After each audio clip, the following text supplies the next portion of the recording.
একটা প্রশ্ন আছে এখানে যে ইমাম সাহেব মাযহাবীদের কোন দল হবে, দয়া করে বলবেন কি? দেখেন, মাযহাবীদের যে বিষয়টা, এটা আকীদার উপরে ভিত্তি করে ফিরকা হয় নাই। শিয়া, মুতাজিলা, কাদিয়ানি, রাফেজি, খারেজি, জাহমিয়া, মুরজিয়া, মুশাব্বিহা, চিশতিয়া, কাদেরিয়া, নকশবন্দিয়া, মুজাদ্দিদিয়া, সাবেরিয়া, চিশতিয়া, যত তরিকা আছে এই সব তরিকার ভিত্তি আকীদার উপরে। কিসের উপরে? আকীদাগত কারণে। কিন্তু মাযহাবী যে ইখতিলাফটা, এটা এই জাতের না। এটা খুব আপনারা ভালো করে বোঝার চেষ্টা করবেন। আপনারা কেবল ফেরকা মনে করলেই বুঝলেন সব এক দলের। মাযহাবী ফেরকাটা এই জাতীয় না। মাযহাবী ফেরকাটা হচ্ছে কি, ফিকহের মাসালা বের করতে গিয়ে ইমামরা ইজতিহাদ করেছেন।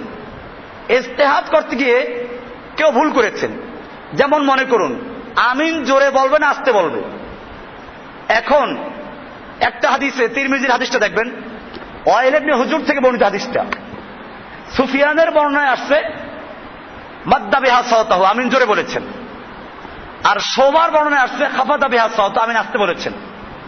এখন ফুকাহায়ে কেরামরা এর মধ্যে কোনটা গ্রহণ করবেন? সহি একটাই, এ বি আতা হয় ও বি আতা হয়, এটা হয় না।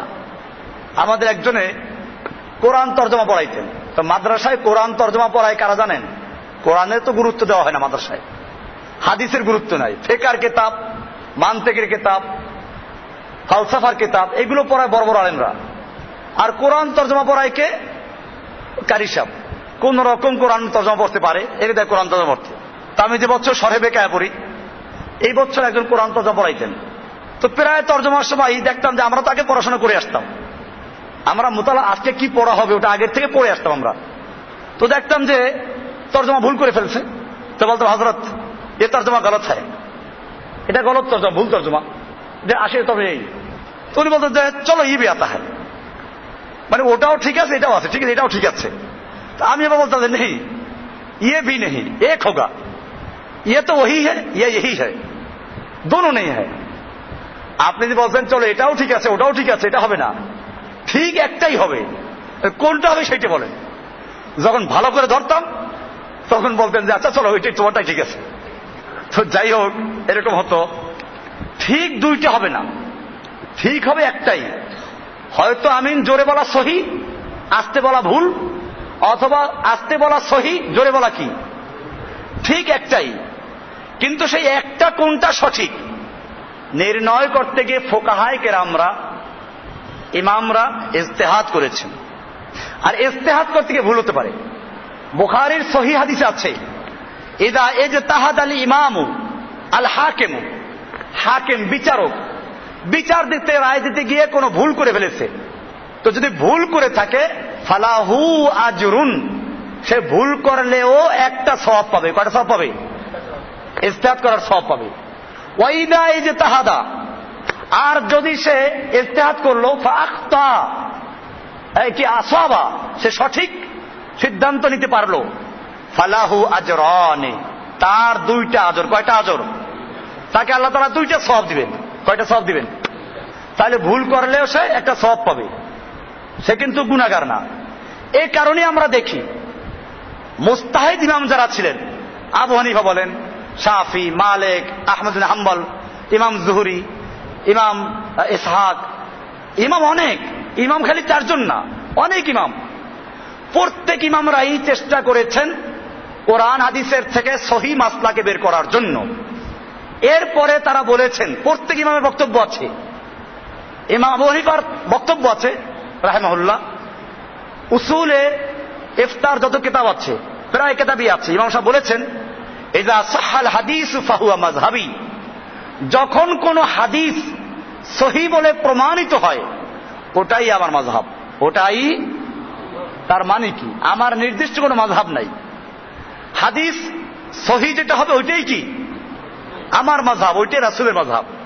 উকুদ রাসূল মুফতি, যারা বাংলাদেশ, ইন্ডিয়া, পাকিস্তানের সব হানাফি মাযহাবের যত দারুল ইফতা আছে প্রায় মাদ্রাসা পড়ানো হয়। এখানে লেখা আছে, ইমাম আবু হানিফা রাহমাতুল্লাহ বলেছেন, লা ইয়াজুযু লিআহাদিন আন ইফতিয়া বিকাউলিনা, কোন আলেমের জন্য, কোন মুফতির জন্য বৈধ হবে না, জায়েজ হবে না আমাদের কথা দিয়ে ফতোয়া দেওয়া, যতক্ষণ না সে জানবে মিন আইনা আখাযনাহু, আমরা এটা কোত্থেকে গ্রহণ করলাম, কোরআন হাদিসের কোন দলিলের থেকে আমি গ্রহণ করলাম, এইটা না জানা পর্যন্ত কোন আলেমের জন্য, কোন মুফতির জন্য জায়েজ হবে না আমার কথা দিয়ে ফতোয়া দেওয়া। কে বলেছেন? এরকম সব ইমামরাই বলেছেন। তাহলে ইমামরা কি মাযহাব তৈরি করে গেছেন? ইমামরা কোন দল তৈরি করে গেছেন? ইমামরা কি বলে গেছেন যে আমরা ভুল বললেও তোমরা ওইটা কি ধরে রাখবে? না, ইমামরা সাধ্যমতো চেষ্টা করেছেন সহিহ জিনিসটাকে বলার জন্য। এরপরে আমাদেরকে বলে গেছেন আমাদের এই কথাগুলো যদি কোরআন সুন্নাহ মোতাবেক সহিহ দলিল দ্বারা তোমরা সহিহ পাও মানো, সহিহ না পাইলে তোমরা কি করো না, মানবে না। যে কারণে আমরা বলি আমরা ইমামদের বেলায় একই কথা বলবো, প্রত্যেক ইমামের কথা আমরা কোরআন হাদিস দিয়ে যাচাই করব। যাচাই করার পরে যদি ইমামের কথার সপক্ষে কোরআন বা হাদিসের সহিহ দলিল থাকে আমরা তাহলে মানব, আর যদি সহিহ দলিলটার বিপরীতে হয় আমরা কি করব? এবং এটা হানাফিয়ারাও কোন, আমি বলি পরিষ্কার আপনারা ভালো করে বুঝেন, আজকে কোন মাযহাবের লোকেরা একজন ইমামকে মানে না। যদি কেউ দাবি করে আমি বলবো হয়তো সে নিজের মাযহাবকে বুঝে নাই, আর নইলে মিথ্যা বলে। আসুন হানাফি মাযহাবের লোকেরা ইমাম আবু হানিফাকে মানে কিনা। ইমাম আবু হানিফা রাহমাতুল্লাহ আলাইহি বলেছেন যদি পৃথিবীর মাশরিক থেকে মাগরিব পর্যন্ত কোন এক জায়গায় ঈদের নতুন চাঁদ দেখা যায় অথবা রমজানের চাঁদ দেখা যায় তাহলে পুরা পৃথিবীর মানুষকে এক হুকুম মেনে নিতে হবে। তিনি যুক্তি পেশ করে দলিল পেশ করেছেন। তিনি বলেছেন যে এটা যুক্তিসঙ্গত, কারণ হচ্ছে এই পৃথিবী কয়টা, চাঁদ কয়টা, কোরআন কয়টা, হাদিস কয়টা, নবীর উম্মত নবী কয়জন, আমরা এক নবীর উম্মত, এক কোরআন, এক হাদিস মানি। আমরা জুমা পড়ি কয়দিনে? সারা পৃথিবীতে জুমার নামাজ একদিনে পড়ি না ভিন্ন ভিন্ন পড়ি? একদিনে পড়ি, সময় যার যার মতো। তাহলে ইমাম আবু হানিফার বক্তব্য হচ্ছে এই, সারা পৃথিবীতে যে কোনো প্রান্তে যদি চাঁদ দেখা যায়, রোজার রাখার চাঁদ, সারা পৃথিবীর লোকেরা রোজা শুরু করে একসাথে।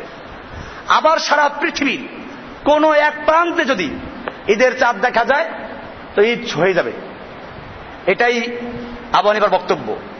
এবং তিনি আরো দলিল পেশ করেছেন যে লাইলাতুল কদরে কোরআন নাজিল হয়েছে। লাইলাতুল কদর কয়টা? না দুইটা।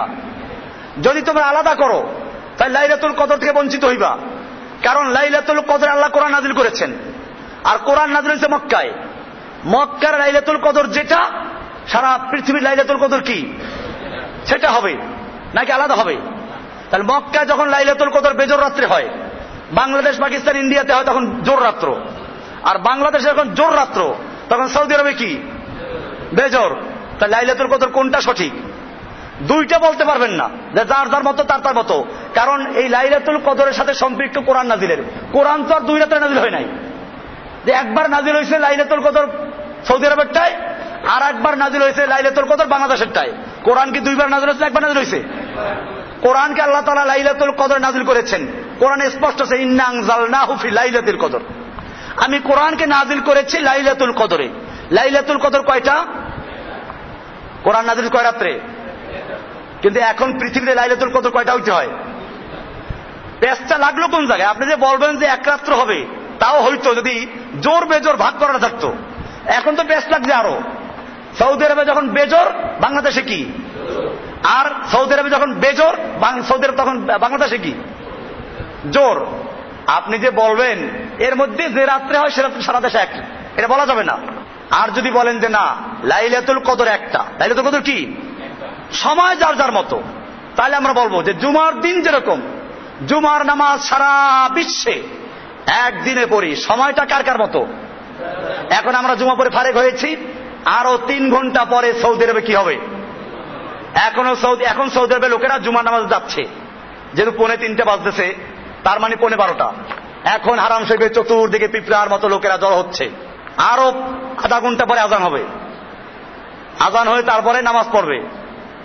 তাহলে শুক্রবার একটাই ঠিক আছে। আমেরিকাতেও আজকে শুক্রবারই জুমা পড়বে, সময়টা যার যার মতো। ঠিক এরকম ভাবে লাইলাতুল কদর পুরা দুনিয়াতে কয়টা হবে? ঈদ কয়টা হবে? রোজা কয়টা হবে? একই সাথে হবে। এই কথা বললে আমার দেশে আলেমরা কি বলে? আমরা তো নামাজ তো এক সময় পড়ি না। আমাদের কথা খেয়াল রাখবেন, নামাজ তো আমরা এক সময় পড়ি না, রোজা কেন একসাথে রাখবো? আমি বলি তোমার কথা দুই কারণে ভুল। এক হচ্ছে নামাজ আমরা এক সময় পড়ি না, ও রোজাও তো তুমি এক সময় রাখো না, এটা বলো না কেন? বাংলাদেশে কি সারা বাংলাদেশের এক কোনায় আর কোনায় একসাথে রোজা রাখে? একসাথে রোজা ভাঙ্গে? টাইমে ব্যস্ত আছে না? দিন একটা, টাইম কি? তো তোমার দেশের মধ্যেই যখন টাইম ভিন্ন ভিন্ন হিসাব করতেছো, না এক টাইমে করো। ঢাকায় যখন আজান দেয় ইফতারির টাইম, সারা বাংলাদেশে তাই ইফতার করো, করে তখন কেন করে? দেরি করে কি জন্য? 7 মিনিট পরে, 3 মিনিট পরে, বরিশালে 4 মিনিট, অমুক জায়গায় 3 মিনিট, কক্সবাজারের 5 মিনিট, এই 5 মিনিট দেরি করে না? তো এই যেমন তুমি একই দিনে করছো, কিন্তু সময় যার যার মতো, এইটার পরিধি বাড়াও যে সারা দুনিয়াতে একদিন রোজা শুরু হবে, সময় যার যার মতো। সৌদি আরবে 3 ঘন্টা পরে, আমেরিকা 11 ঘন্টা পরে। সমস্যা আছে কোনো? এই বর্ডার তৈরি করেছে কে? আজকে ইন্ডিয়াতে চাঁদ দেখা গেল, মনে করেন যশোরের ওই পারে, পুরা ইন্ডিয়াতে ঈদ করবে, অথচ ইন্ডিয়া বাংলাদেশের 25টা রাষ্ট্রের চেয়ে বড়। এক ইউপি উত্তরপ্রদেশ, এইটা বাংলাদেশের চেয়ে অনেক বড়। এক ইন্ডিয়া, সব এক হুকুমে। আচ্ছা ধরেন আজকে বাংলাদেশটাকে জোর করে ইন্ডিয়া নিয়ে গেল, বর্ডার নাই, তখন কি হবে? তখন কি হবে? তখন কইবে যে এখন আমরা ইন্ডিয়ার ভিতরে, কাজে ইন্ডিয়ার যে হুকুম, হুকুম চলে গেছি আমরা। ইন্ডিয়ার বর্ডার, বাংলাদেশের বর্ডার, পাকিস্তানের বর্ডার, এইগুলো কি ইসলাম সাব্যস্ত করেছে? একটা লোক ইন্ডিয়ার ওই পারে চাঁদ দেখলো, সারা ইন্ডিয়া ঈদ করলো, আমরা এই পারে যশোরের ওইখান থেকে 1 মাইল দূরে এই পারে সেই লোকটা ঈদ করতে পারছে না। কি জন্য? কারণ বাংলাদেশে চাঁদ দেখা যায় না। আর বাংলাদেশে যদি ওই যশোরের বর্ডারে কেউ চাঁদ দেখে, বাংলাদেশি বর্ডারে, তাহলে কক্সবাজার, চট্টগ্রাম, পার্বত্য অঞ্চলের লোকটা ঈদ করবে। কি জন্য? সে বাংলাদেশি। অথচ ওইখানের সাথে ওখানে পার্থক্য আছে না? তো ওরা যে আলাদা হুকুম করো, বাংলাদেশের ঢাকায় আলাদা হুকুম, চিটাগাঙ্গে আলাদা হুকুম, সিলেটে আলাদা হুকুম, প্রত্যেক এলাকায় চাঁদ দেখতে হবে। কারণ আল্লাহ রাসূল সাল্লাল্লাহু আলাইহি ওয়াসাল্লাম বলেছেন, সুমু লিরুয়াতিহি ওয়া আফতিরু লিরুয়াতিহি, তোমরা চাঁদ দেখে রোজা রাখো আর চাঁদ দেখে রোজা ছাড়ো। তোমরা চাঁদ দেখো, কাজে তোমরা ঢাকার লোকেরা চাঁদ দেখো, বরিশালে চাঁদ দেখো, ইন্ডিয়াতে চাঁদ দেখো, পাকিস্তানে চাঁদ দেখো, পাকিস্তানের মধ্যে আবার, ইন্ডিয়ার মধ্যে আবার প্রদেশটা আলাদা হবে, জেলা আলাদা হবে, কক্সবাজার চাঁদ দেখো, পার্বত্য অঞ্চলে চাঁদ দেখো, সিলেটের চাঁদ দেখো। কেন? আল্লাহ রাসূল বলেছেন চাঁদ দেখে রোজা রাখো, চাঁদ দেখে রোজা ছাড়ো। খবরদার চাঁদ না দেখে রোজা রাখতে পারবি না। আপনারা কয়জনে চাঁদ দেখছেন এবার? তো চাঁদ দেখে রোজা রাখেন নাই, চাঁদ দেখে রোজা ছাড়েন নাই, কাজে একটা রোজা হয় নাই নাকি? কোন ফোকাহারা এটা বলেছেন? এটা বলেন নাই। বরং এই তোমরা বলতে কি বুঝায় তাহলে? তোমরা বলতে কি তাহলে? এখন আমাদের ওলামারা বলেন তোমরা বলতে এক এক দেশের লোকেরা। তাহলে এইটা পাইলে কোথায়? তোমরা বলতে আল্লাহ রাসূল সাল্লাল্লাহু আলাইহি ওয়াসাল্লাম বলেছেন তোমরা চাঁদ দেখে রোজা রাখো, তোমরা চাঁদ দেখে রোজা রাখো। তার মানে গোটা মুসলিম উম্মার তোমরা বলতে কিছু লোকেরা যদি চাঁদ দেখে তার রোজা রাখা শুরু করে দাও। আর তোমাদের কিছু লোকেরা যে পৃথিবীর যে কোনো প্রান্তে ঈদের চাঁদ দেখে সবাই ঈদ করো। সহজ সমাধান হয়ে গেল না? এই ছিল আল্লাহ নবীর হুকুম। এটা ছিল আবু হানিফার বক্তব্য। আমি বলছিলাম আবু হানিফার বক্তব্য এইটা, এবং এটাই যুক্তিসঙ্গত। এটা হলে মুসলিম উম্মার মধ্যে আর 3 দিন ঈদ করা লাগে না, মুসলিম উম্মাহ অনেক দিন বঞ্চিত হয় না। আজকে যখনই আমরা বলি যে সারা দুনিয়াতে রোজা হবে একদিনে, ঈদ হবে একদিনে, তখন লোকেরা বলে তাহলে নামাজ তো আমরা এক সময় পড়ি না।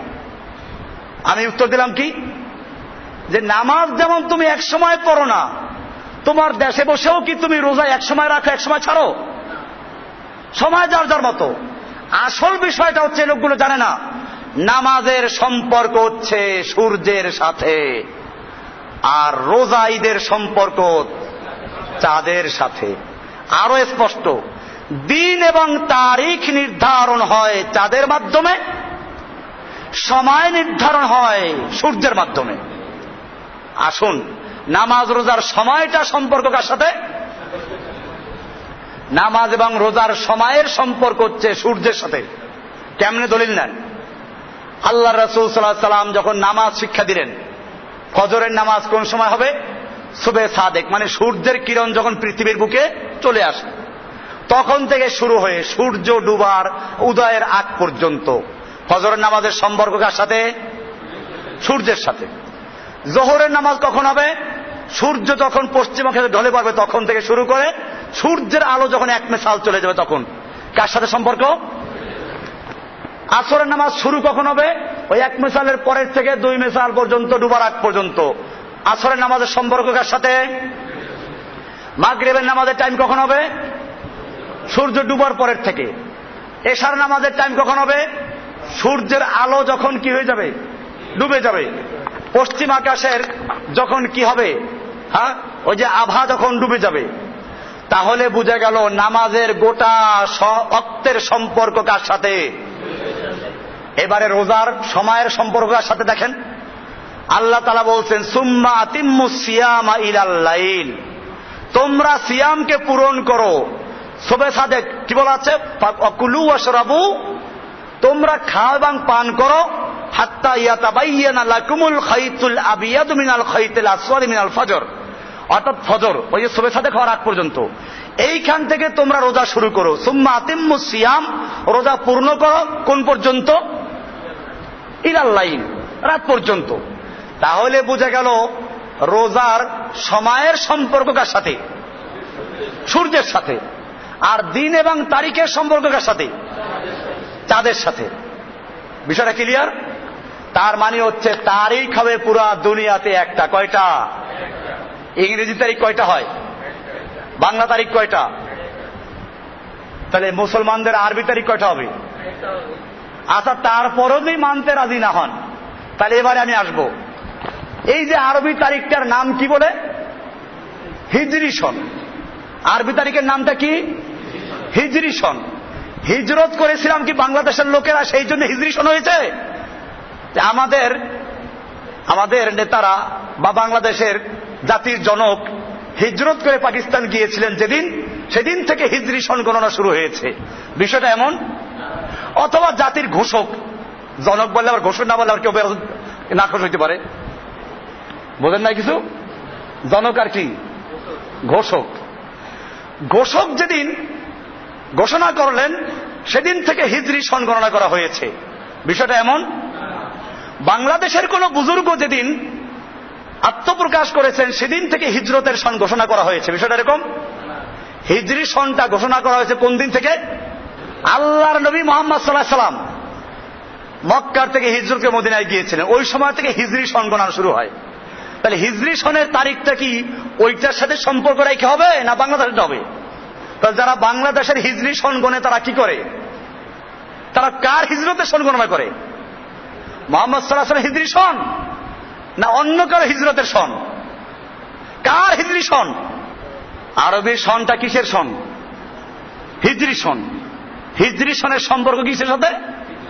হিজরতের সাথে। কে হিজরত করেছিল? মুহাম্মদ সাল্লাল্লাহু আলাইহি ওয়াসাল্লাম।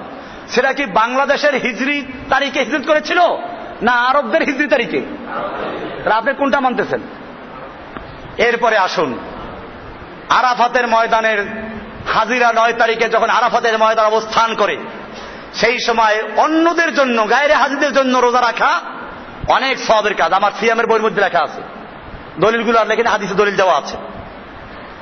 এখন আরাফাতের ময়দানে যেদিন অবস্থান করে 9 তারিখ, জিলহজ মাসের 9 তারিখ, রোজা রাখা সবার জন্য ফজিলতের বিষয়। এখন বাংলাদেশের মানুষেরা কোন দেশের 9 তারিখে রোজা রাখবে? সৌদি আরবের জিলহজ মাসের 9 তারিখে না বাংলাদেশের জিলহজ মাসের 9 তারিখে? যদি বলেন সৌদি আরবের বাংলাদেশ জিলহজ মাসের 9 তারিখে, তাহলে তো ভাইজান বাংলাদেশের 9 তারিখ হয় নাই, আপনি কিসের আরাফাতের দিন রোজা রাখতেছেন? আর যদি বলেন আমি বাংলাদেশের জিলহজ মাসের 9 তারিখে রোজা রাখবো, তাহলে ওই সময় মেহরবানি করে দেখবেন আরাফাতের ময়দানে হাজী সাহেব থাকা দূরের কথা, কুত্তগুলোও চলে গেছে। কুত্তগুলোও নাই ওখানে, ওখানে খাওয়ান পাইবেন এখন। আর আরাফাতের ময়দানে কারো বাড়ি করো না, এই যে কুত্তরে খাওয়াইবে, সব চলে গেছে ওখান থেকে। তাহলে এই যে আপনি আরাফাতের দিন রোজা রাখবেন, কোন আরাফাতের দিন? জিলহজ মাসের প্রথম 10 দিন এবং রাতের অনেক ফজিলত, রাতে ইবাদত করো, দিনে রোজা রাখো। কোন 10 দিন? বাংলাদেশের জিলহজ মাসের 10 দিন না ওইখানের প্রথম 10 দিন? এরপরে যে আরো গন্ডগোল লাগাই দেই, তাহলে তো লাগবে মারাত্মক গন্ডগোল। হাদিসটা যদিও দুর্বল, কিন্তু বলা আছে যে কিয়ামত হবে জিলহজ মুহররম মাসের 10 তারিখ আশুরার দিনে, জুমার দিন হবে। তো মুহররম মাসের আশুরার দিন 10 তারিখ হবে। সেই আশুরার দিন 10 তারিখ মুহররম মাসের কোন দেশের মুহররম? বাংলাদেশেরটা না সৌদি আরবেরটা? যদি সৌদি আরবের মুহররম মাসের 10 তারিখে ওখানে কিয়ামত শুরু হয়, তা আমরা তো টেলিভিশনে দেখবো কিয়ামত শুরু হয়ে গেছে, অথবা মোবাইল দিয়ে আমাদেরকে বলে দেওয়া হবে কিয়ামত শুরু হয়ে গেছে। আমরা এখানে তওবা টবা পরে একটা সব পাকা মুসলমান হয়ে যাব, আর কিয়ামতই হবে না, এখানে কিয়ামত ফিরে যাবে। যাই হোক, আমি বলতেছিলাম ইমাম আবু হানিফা রাহমাতুল্লাহ আলাইহি সে কারণে হাদিসকে উনি সহিহ বুঝেছেন। ওই যে বিভিন্ন দেশের বিভিন্ন হুকুম, ওটা আসলে ইমাম শাফি সাহেবের বক্তব্য, তাও একটা বিশেষ কারণে। ইমাম শাফি রাহমাতুল্লাহ আলাইহি উনি বলেছেন যে আসল বিষয়টা হচ্ছে, যদি এখন বলি সারা দুনিয়া এক হুকুমে চলবে, আগে যদি খবর পৌঁছানো সম্ভব ছিল না। এইখানে চাঁদ দেখা গেল, আমি খবর পৌঁছাতে পারলাম না, তো তারা কি করবে? এই জন্য উনি বলেছেন একটা দ্রুতগামী ঘোড়ায় চড়ে সারা দিনে যে পর্যন্ত পৌঁছানো সম্ভব ওই পর্যন্ত লোকদের জন্য এক হুকুম। তাহলে বোঝা গেল এটা একটা ভিন্ন ব্যাপার ছিল, খবর পৌঁছানো যায় না বিধায় আমরা বলি ধন্যবাদ। সেজন্য খবর না পৌঁছাতে পারলে তারা ঈদ করবে কেমনে, রোজা রাখবে কেমনে? ঠিকই ছিল। কিন্তু এখন কি আর সেই সমস্যা আছে? এখন পুরা দুনিয়া বলা হয় একটা গ্লোবাল ভিলেজ। তো যখন একটা দুনিয়া একটা মুঠের মধ্যে চলে আসলো, এখন খবর পৌঁছাইতে আর কোনো সমস্যা নাই। তাহলে কেন আমরা সারা দুনিয়ার মানুষেরা ভিন্ন ভিন্ন চাঁদ দেখার ফতোয়া দিব? তাহলে তো বাংলাদেশের মধ্যেও এক হুকুম চলবে না, কারণ সময়ের ব্যবধান এখানেও আছে, এখানেও সময়ের ব্যবধান আছে। ঢাকায় এক সময়, চট্টগ্রাম আর এক সময়, খুলনা আর এক সময়, সিলেটে আর এক সময়। এই জন্য প্রত্যেক এলাকার লোকদের আলাদা আলাদা চাঁদ দেখে ঈদ করা উচিত। তা কি করে? যাই হোক, আবু হানিফা রহমাতুল্লাহ ফতোয়া দিলেন সারা দুনিয়া চলবে এক হুকুমে। এটা মানা হয় না, হানাফিয়ারাও এটা মানে না। তাহলে আবু হানিফাকে মানলো না। কিন্তু এই যে একটা কথা, ইমাম সাহেবকে মানবো আমরা, মানে এটা। আসুন দ্বিতীয় নাম্বার, ইমাম আবু হানিফা রহমাতুল্লাহর বক্তব্য হচ্ছে, কারো যদি জমি বেশি থাকে তো বর্গা জমি দেয় না, কৃষকদেরকে চাষ করতে দেয়। ফসল যা হবে অর্ধেক জমিওয়ালার, অর্ধেক কৃষকের, বা 3 ভাগের 1 ভাগ কৃষকের, 2 ভাগ জমিওয়ালার। এই যে ফসল উৎপন্ন হবে যা তার একটা নির্দিষ্ট পরিমাণ ভাগে জমি চাষ করতে দেওয়া হয়, বর্গা চাষ। ইমাম আবু হানিফা রাহমাতুল্লাহ বলেন যেটা জায়েজ নাই। এটা কি নাই? জায়েজ নাই। কেন জায়েজ নাই? তোমার জমি বেশি আছে, পারলে চাষ করো নিজে লোকজন রাইখা, আর না পারলে গরিবকে এমনি দিয়ে দাও। ওরা তোমাকে চাষ করে অর্ধেক দিবে তা হবে না।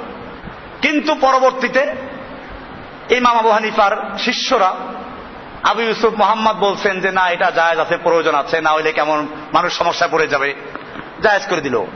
আবু হানিফাকে মানলো? এখানে মানে নাই। ইমাম আবু হানিফা বলেছেন যদি কোনো ব্যক্তি সূরা ফাতিহা ভালো করে পড়তে না পারে তাহলে ফার্সিতে তর্জমা বললে চলবে। তো ও সময় ছিল ওখানে ফার্সি, আমরা বলতে পারি বাংলায়।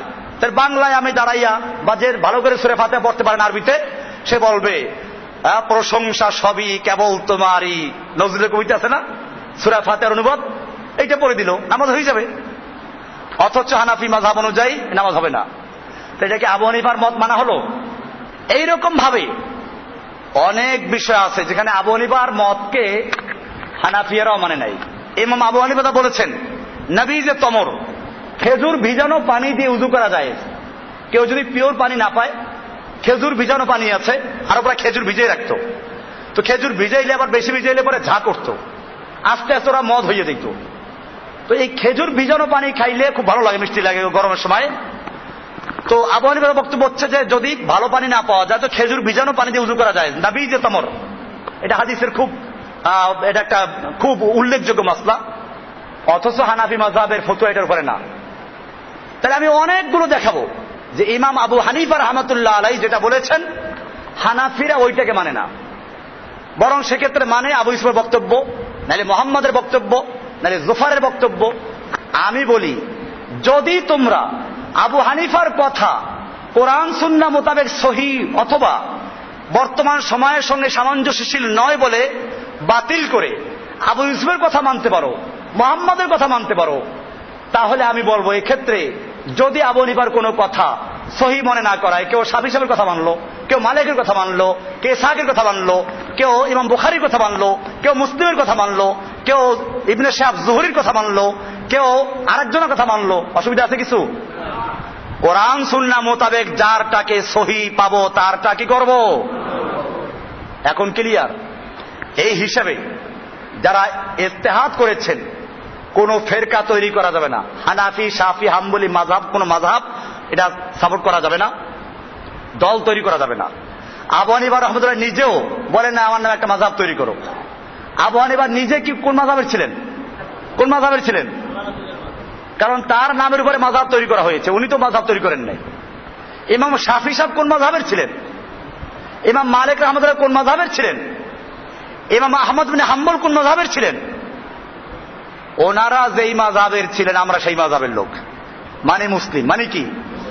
আমরা ইমাম আবু হানিফাকে শ্রদ্ধা করি। খুব খেয়াল রাখবেন, আমি এটা আমাদের ভাইদেরকে পরিষ্কার বলি, আপনারা খুব না বুঝে বাড়াবাড়ি করেন।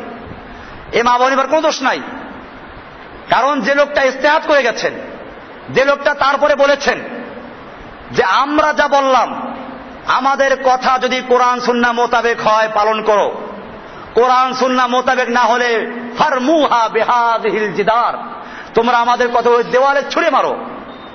যে লোকটা এত স্পষ্ট বলে দিল ইযা সাহহাল হাদিস ফাহুয়া মাযহাবি, যখন কোন হাদিস সহি বলে প্রমাণিত হবে ওটাই আমার মাযহাব। যে লোকটা এত বলল যে লা ইয়াজুযু লিআহাদিন আন ইফতিয়া বিকাউলিনা হাত্তা ইয়ালামা মিন আইনা আখাযনাহু, কোন মুফতির জন্য জায়েজ হবে না, বৈধ হবে না আমার কথা দিয়ে ফতোয়া দেওয়া যতক্ষণ না সে জানবে আমি কোরআন হাদিসের কোন সূত্র থেকে এটা গ্রহণ করেছি। এরপর আমরা তাদের দোষ দিব? দোষ তো তাদের যারা টেনে হেচড়ে মুচড়াইয়া দুমড়াইয়া ঘুরাইয়া ফিরাইয়া যেমনি হোক মাযহাবের মধ্যে আনতেই হবে, মাসলাক সাবিত কর নাহি বনেগা। আমাদের এই ভারতবর্ষের মুসলমানদের অবস্থা কি? আমি এটাকে বলি একটা দেশীয় গাছগাছরায় তৈরি একটা ভেষজ হালুয়া। এটা কি? শক্তিবর্ধক হালুয়া, হাব্বে মোকাব্বি। আগের যুগে ধনী লোকেরা কি করত? বউ থাকতো 10-12টা, তো এইগুলো রাখার জন্য আবার একটা শক্তিবর্ধক হালুয়া খাইতো। কি করত বোঝেন নাই? হাব্বে মোকাব্বি। এখনো গিয়ে দেখবেন ওই যে হাকিমি দাওয়াখানায় দেখবেন এখন হাব্বে মোকাব্বি, বিভিন্ন ভেষজ গাছগাছরা লতা পাতা দিয়ে তৈরি করে। তো আমাদের এই দেশের মুসলমানরা যে ইসলাম পালন করে এটা কেমন খেয়াল করেন। এই দেশের মুসলমানদেরকে আপনারা জানেন না, যারা জানে তাদের মাযহাব হলো হানাফি, কিন্তু তরিকা কিন্তু হানাফি না। তরিকা কি? তরিকা চিশতি, কাদরি, নকশবন্দি, মুজাদ্দিদি, সাবেরি। আবার দেখবেন আকীদার ক্ষেত্রে বলবেন কোন কোন মাযহাব মানো, তো বলবে আশআরী, মাতুরিদি। কি মানে? আবুল হাসান আশআরী আল মাতুরিদি, আবু মনসুর আল মাতুরিদি এদের মাযহাব মানে। এটাকে আমি এরকম বলি, হেলিকপ্টারের পাখা, ঠেলা গাড়ির চাকা, ট্রাকের মাথা। কি হলো? হেলিকপ্টারের পাখা, ঠেলা গাড়ির চাকা আর ট্রাকের মাথা, এই যোগ দিয়ে একটা গাড়ি তৈরি করে দিয়েছে ভেষজ ইসলাম। এটার নাম কি? मजहबन हनाफी है, अकीदतन अशारी मातुरीदी है और तसव्वुफ में चिश्ती, कादरी, नक्शबंदी, मुजद्दिदी हैं। बोलें नहीं? আমরা মাযহাবের দিক থেকে হানাফি, আকীদার দিক থেকে আশআরী, মাতুরিদি, আর তরিকার দিক থেকে চিশতি, কাদেরি, নকশবন্দি, মুজাদ্দিদি, সাবেরি। কি ইসলাম এটা? কেন সবটা এক জায়গায় যাইতে পারো না?